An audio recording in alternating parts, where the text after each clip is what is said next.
4 দিনের সফরে চীনে অবস্থান করছেন প্রধানমন্ত্রী তারেক রহমান। সঙ্গে আছেন সহধর্মিণী ডাক্তার জোবাইদা রহমান।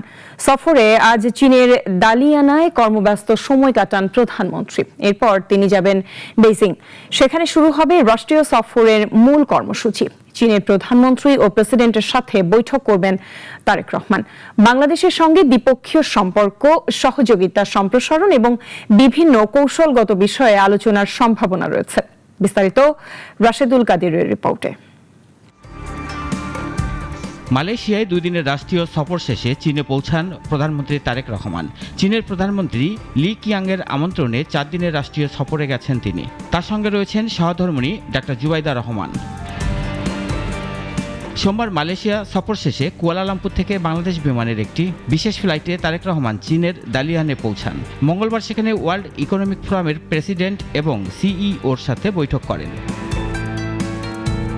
স্থানীয় সময় বিকালে পরিবর্তনশীল বৈশ্বিক প্রেক্ষাপটে জলবায়ু নেতৃত্ব শীর্ষক অধিবেশনে বক্তব্য দেন প্রধানমন্ত্রী। এছাড়াও আন্তর্জাতিক সম্মেলনে আসা বিভিন্ন দেশের সরকার প্রধানের সাথেও বৈঠক করেন তারেক রহমান।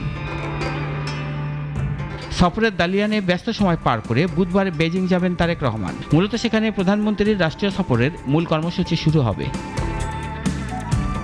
বৃহস্পতিবার বিকেলে চীনের প্রধানমন্ত্রী লি কিয়াংয়ের সঙ্গে আনুষ্ঠানিক বৈঠকে বসবেন প্রধানমন্ত্রী তারেক রহমান। বৈঠকের পর উভয় দেশের মধ্যে প্রায় 10টি সমঝোতা স্মারক সই ও বিনিময়ের সম্ভাবনা রয়েছে। এরপর চীনা প্রধানমন্ত্রী আয়োজিত রাষ্ট্রীয় ভোজসভায় অংশ নেবেন তারেক রহমান।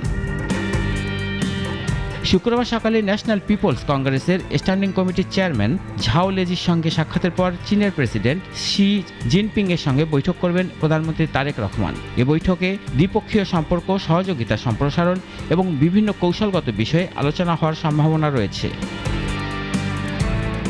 ওই দিন বিকেলেই বেইজিং থেকে রওনা হয়ে রাতেই ঢাকায় পৌঁছানোর কথা রয়েছে প্রধানমন্ত্রী তারেক রহমানের।